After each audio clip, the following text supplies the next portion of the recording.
ঈদ আর প্রতারণা এজন্য এক বন্ধুত্বের সম্পর্ক, এজন্য এক রহস্যময় বাংলাদেশের গল্প। বলছি আমি, কষ্ট লাগছে, শুনছেন আপনারা, খারাপ লাগবে, এটাই স্বাভাবিক, কিন্তু মেনে নিতে, অস্বীকার করার সুযোগ নেই। বাংলাদেশ বিশ্বের বুকে এমন একটি রাষ্ট্র যেখানে ঈদ কেন্দ্র করে প্রতারণার নানান ফাঁদ তৈরি হয়। কী নেই এই প্রতারণার ফাঁদে?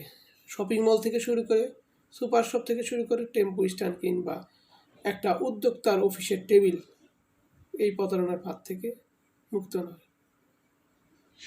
আপনি সুপার শপে যাচ্ছেন, get one buy one free পাচ্ছেন, বিভিন্ন কসমেটিক্স বিভিন্ন অফার, টয়লেটিসে বিভিন্ন offer, get one buy one free, আপনি লুকে নিচ্ছেন।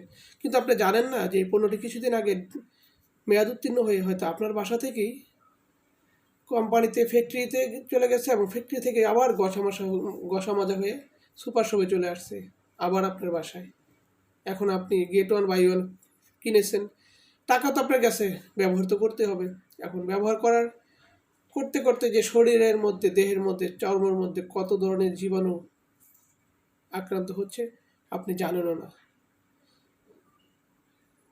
দীর্ঘদিন পর যখন আপনার শরীরের এই আক্রান্ত জীবাণুগুলো একটি মারাত্মক রোগ ধারণ করবে, চিকিৎসার জন্য ওই ওই সকল প্রতারকদের নিজস্ব হাসপাতালে যাবেন, রাত থাকবেন, লাখ টাকা, মাস কাটলে কোটি টাকা, জীবন শেষ, পরিবার শেষ, সব কিছু ধ্বংস।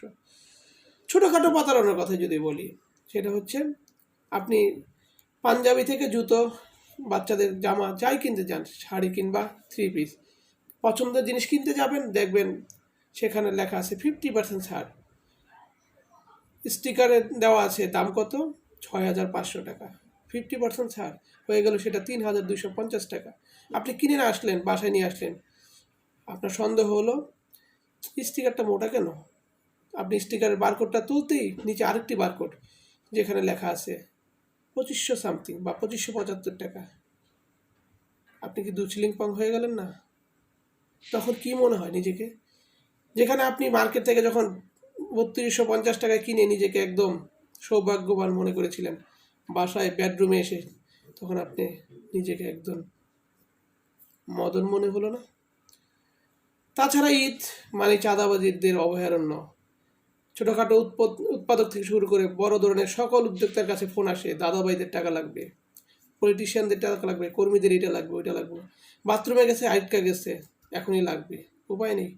ফোনের পর ফোন, অতিষ্ঠ হয়ে কর্মীদের বেতন দিতে পারতেছেন না, কিন্তু তাদের দিতে হচ্ছে।